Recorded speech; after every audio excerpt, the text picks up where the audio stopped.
Decía Mark Twain, el gran novelista y escritor estadounidense de principios del siglo XX, que la historia nunca se repite, pero que a veces rima.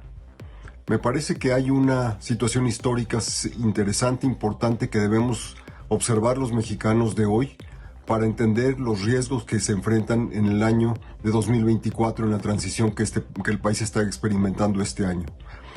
En 1982, el país experimentaba una situación económica muy compleja y muy difícil. Hubo una elección que ganó Miguel de la Madrid, quien iba a tomar la presidencia, a inaugurarse el día 1 de diciembre de ese año 1982. Sin embargo, el día del informe presidencial, el 1 de septiembre, el presidente López Portillo expropió a los bancos y cambió radicalmente la película que existía en el país.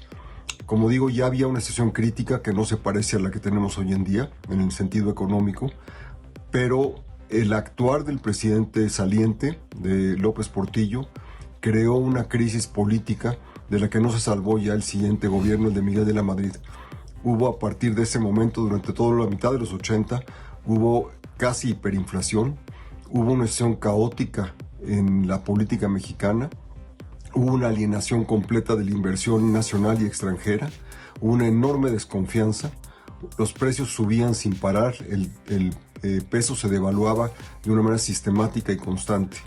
Hubo un mes, en diciembre de 1984, en que anualizada la inflación estaba por encima de los 400%, que es lo que los economistas consideran que ya puede implicar entrar a la hiperinflación. Es decir, estábamos en la puerta de un caos verdaderamente estilo argentino. Y sin embargo, finalmente se logró restablecer el orden. Pero si bien había una situación económica complicada, esta se exacerbó, se hizo mucho más grave por las acciones del presidente saliente, que tratando de buscar salvar su propio honor o su amor propio, creó una crisis política. Me parece que el paralelo con este año es significativo.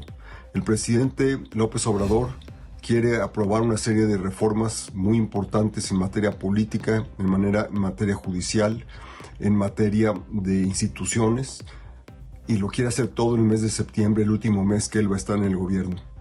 Lo quiere hacer porque él considera que esto es necesario. Sin embargo, lo que crearía sería una enorme crisis política, pararía la inversión. Ya vimos hace unos días cómo el tipo de cambio se empezó a mover, los mercados financieros experimentaron diversas contusiones de algún tipo o de otro. El punto simplemente es que un presidente saliente no debe crear condiciones para una crisis para quien viene inmediatamente después. A la doctora Claudia Sheinbaum no le conviene, no necesita una crisis política. Todo lo que se ha propuesto como reformas constitucionales y de otras que está promoviendo el presidente saliente son absolutamente innecesarias. Si ella considera que se requiere alguna de esas reformas, que las promueva, que las discuta, que las socialice en la sociedad, de tal manera que todo el mundo participe y se pueda llegar a una conclusión en la cual no se cree una crisis política. Imponerle a ella en este momento una serie de reformas constitucionales implicaría ponerle una camisa de fuerza y acabar con su gobierno desde antes de que comience. Es un riesgo enorme que ciertamente no le conviene al presidente saliente, no le conviene a la doctora Sheinbaum y menos le conviene al país.